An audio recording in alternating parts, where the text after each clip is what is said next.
Selama cerita ini menyebar, ras manusia dari tempat lain pasti akan bergegas untuk memperkuat kekuatan Feng Tianxing.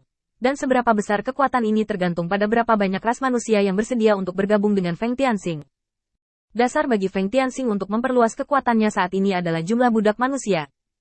Tidak ada budak yang dapat menolak persyaratan yang ditawarkan oleh Feng Tianxing. Mereka hanya akan bergegas datang dan bekerja untuk Feng Tianxing. Jika kekuatan ini dipelintir bersama, itu akan menjadi kekuatan besar yang membuat semua orang ragu. Bahkan setan pun harus takut pada 3 poin. Jiang tiba-tiba menggelengkan kepalanya dan menatap Feng Tianxing. Apakah kamu yakin bisa mengendalikan kekuatan ini? Tunggu. Mungkinkah itu tujuanmu?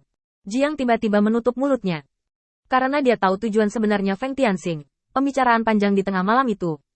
Hancurkan iblis. Tapi lihat sekarang. Rencana Feng Tianxing sudah siap untuk keluar. Gunakan ras manusia Andit untuk menyusun kembali mereka dan biarkan mereka menghancurkan ras iblis.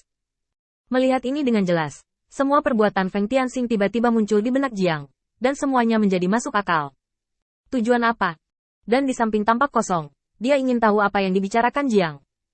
Melihat hal-hal telah sampai pada titik ini, Jiang juga mengerti bahwa dia tidak boleh memberitahu tujuan Feng Tianxing, bahkan jika dia mengatakannya, tidak ada iblis yang akan mempercayainya. Karena Feng Tianxing adalah klan iblis ortodoks, siapa yang akan menghancurkan rasnya sendiri tanpa insiden? Dia hanya bisa menemukan alasan untuk berbohong. Saya mengatakan bahwa alasan perluasan kekuasaan Feng baru-baru ini adalah tidak heran dia ingin bersatu dengan setan dari tempat lain. Ternyata dia ingin menghalangi kelompok ras manusia ini. Dari sudut pandang ini, kami akan sibuk di masa depan. Jiang acuh tak acuh berlalu, dan kemudian terdiam. Semuanya tampak masuk akal, tetapi hanya ada satu hal yang membuatnya bingung. Itu sebabnya Feng Tian bertindak seperti ini. Hanya saja pertanyaan ini belum bisa terjawab sekarang. Dan kita harus menunggu hingga keduanya bertemu sendiri. Melihat bahwa semua orang telah membahas topik menekan umat manusia terlalu lama, Feng Tianxing menyapanya. Jiang, ikut aku jalan-jalan. Tidak ada yang salah di sini. Tapi kita sudah lama tidak mengobrol. Atur cara membeli setan lain. Kata-kata Feng Tianxing membuat Jiang bangun dengan cepat. Dan keduanya meninggalkan jamuan makan. Menuruni gunung tempat rumah Laksamana berada. Setelah berjalan jauh, Feng Tianxing menyapa mereka satu persatu dengan menyambut semua iblis. Terutama iblis yang pernah bertemu sekali. Dan Feng Tianxing bahkan memberitahu mereka berita yang sebenarnya. Dan membantu mereka menyelesaikannya di tempat. Memecahkan beberapa masalah. Akibatnya, semua iblis menghela nafas dengan emosi. Feng Tianxing memperlakukan mereka dengan lebih baik. Seiring waktu berlalu, Feng Tianxing membawa Jiang pergi dari gunung. Sampai ke puncak gunung. Diam-diam menonton pemandangan di kejauhan. Menggelengkan kepalanya. Jiang, sepertinya kamu sudah menebak semuanya. Tujuanku sangat sederhana. Jiang tersenyum kecut. Aku hanya ingin tahu kenapa kamu lebih suka menggunakan umat manusia untuk menghancurkan iblis daripada membiarkan iblis hidup dengan baik. Feng Tianxing mengambil sebatang rumput dari tanah, memasukkannya ke dalam mulutnya dan mengunyahnya perlahan. Karena iblis menguasai dunia ini akan hancur. Kamu juga telah melihat bahwa kehampaan menyerbu, dan iblis kita tertahan di mana-mana. Menurut informasi yang aku terima sejauh ini, ada banyak laksamana yang telah jatuh. Bahkan jika beberapa dapat berdiri teguh, itu cukup sulit. Bagaimana jika itu adalah ras manusia? Apakah menurutmu sangat sulit untuk menemukan kekurangan dalam kehampaan dengan lingkaran sihir ras manusia dan kebijaksanaan ras manusia?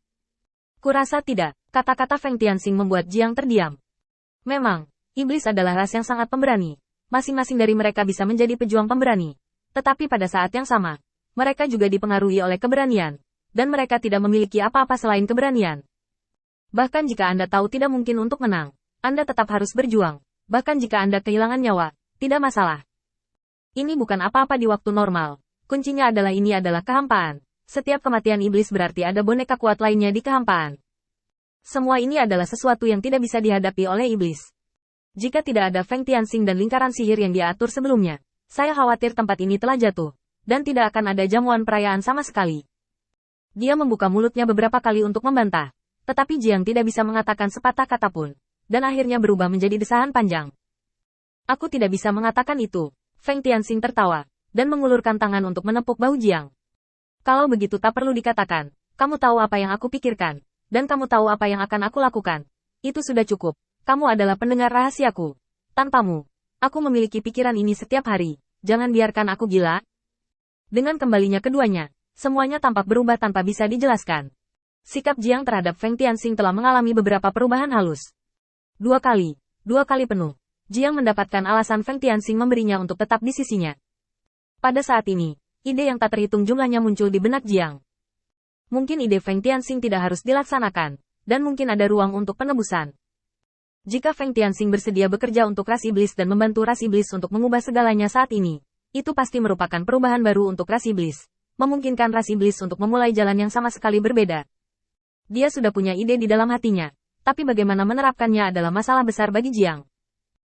Lupakan, kembali dulu. Aku tahu apa yang kamu khawatirkan, dan aku tidak akan pernah menyakitimu, setidaknya dari sudut pandangku. Feng Tianxing tertawa, dan membawa Jiang kembali ke rumah Laksamana. Setelah berurusan dengan masalah ini, langit sudah cerah, dan setan-setan yang telah dipanggil ini tidak berniat untuk pergi, dan mereka semua tinggal di sini, menunggu perintah Feng Tianxing. Lebih tepatnya, mereka tidak ingin pergi. Ketika Feng Tianxing kembali ke rumah Laksamana, perwakilan ras iblis ini telah lama menunggu di sini, dan saat mereka melihat Feng Tianxing, mereka bergegas maju untuk memberi hormat. Di Nokaisa bawah, atas nama lebih dari 100.000 iblis yang datang ke sini, saya mengajukan permintaan kepada Laksamana Feng. Saya tidak tahu apakah Laksamana Feng bersedia menahan kami di yurisdiksi. Sejak pertempuran tadi malam, kami telah mengetahui keberanian dan kebijaksanaan Laksamana Feng. Suatu kehormatan besar bagi kami untuk melayani bersama Laksamana Feng. Tolong pertimbangkan Laksamana Feng. Kami semua di sini menunggu jawaban Laksamana Feng. Feng Tianxing menggelengkan kepalanya dengan tegas. Kalian semua setan dari yurisdiksi lain. Jika aku membawamu seperti ini, apa yang akan dipikirkan Laksamana lain tentangku? Bukankah aku menjadi bajingan yang memancing di perairan yang bermasalah? Jadi aku hanya bisa menolak permintaanmu pertama. Penolakan Feng Tianxing sangat menentukan.